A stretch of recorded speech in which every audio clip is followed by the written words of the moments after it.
Mowgli अगले ही दिन खजाने की खोज में निकल पड़ा। एक लंबा रास्ता काटने के बाद मोगली एक दूसरे जंगल तक पहुंच गया। इस जंगल में प्रवेश करते ही मोगली ने एक शेर देखा। मोगली ने शेर को कहा, आप बहुत ताकतवर और साहसी हैं, क्या आप मेरे साथ एक खजाने की खोज पर आएंगे? शेर सहमत हो गया और मोगली के सफर में जुड़ गया।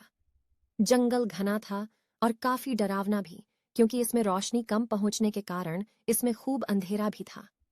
मोगली थोड़ा डर गया था, लेकिन शेर के साथ ने उसमें हिम्मत जगाई। दोनों ने आखिरकार जंगल पार कर लिया। वो दोनों अब पहाड़ के पास पहुंचे जहां उन्हें चील दिखाई दी। मोगली ने चील से कहा, आपके पास उत्कृष्ट दृष्टि है और आप दूर से ही देखकर हमें आने वाले खतरों के प्रति सचेत कर सकते हैं।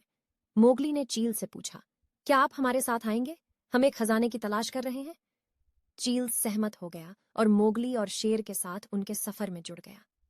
पहाड़ ऊंचे थे और टेढ़े मेढ़े।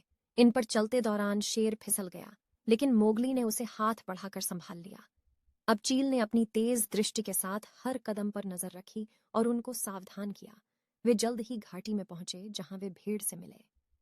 मोगली ने भेड़ से कहा, आपके पास इतना सारा ऊन है और इन पहाड़ों में इतनी ठंड पड़ती है, क्या आप हमारे साथ एक खजाने की खोज में शामिल होंगे? भेड़ सहमत हो गई और मोगली, शेर और चील से जुड़ गई। जब वे बड़े घास के मैदान में पहुंचे, वहां बड़ी ठंडी हवा बह रही थी। वे सभी भेड़ की आड़ में चलते रहे, जिसने उन्हें गर्म और आरामदायक रखा। ये सभी अंत में रेगिस्तान में पहुंच गए, जहां वे ऊंट से मिले। मोगली बोला, आपको रेगिस्तान का जहाज कहा जाता है? उसने ऊंट से कहा, क्या आप हमें रेगिस्तान पार करने और खजाने की खोज में शामिल होंगे? ऊंट सहमत हो गया और सभी के साथ वो भी सफर में जुड़ गया। अब सभी विशाल रेगिस्तान में खुशी खुशी चलने लगे। सभी ऊंट पर सवार हुए और ऊंट सरपट दौड़ने लगा और सभी ने उत्साह के साथ रेगिस्तान को पार किया। सबने माना कि उनका यह सफर काफी रोमांचकारी था। सभी आखिरकार समुद्र में पहुंच गए, जहां वे कछुए से मिले। क्या आप समुद्र पार करने में हमारी मदद कर सकते हैं? मोगली ने कछुए से पूछा। हम एक खजाने की खोज पर हैं, क्या आप हमारे साथ आएंगे?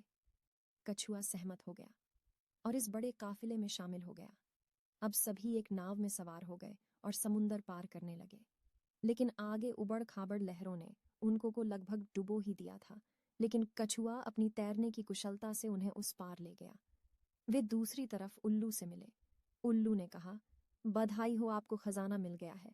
यह सब इसलिए संभव हुआ क्योंकि आप एक साथ मिलजुल कर जंगल से गुजरे। आप एक दूसरे के बिना ऐसा कभी नहीं कर पाते। वे सभी एक दूसरे को देखने लगे और महसूस किया कि उल्लू सही बोल रहा था।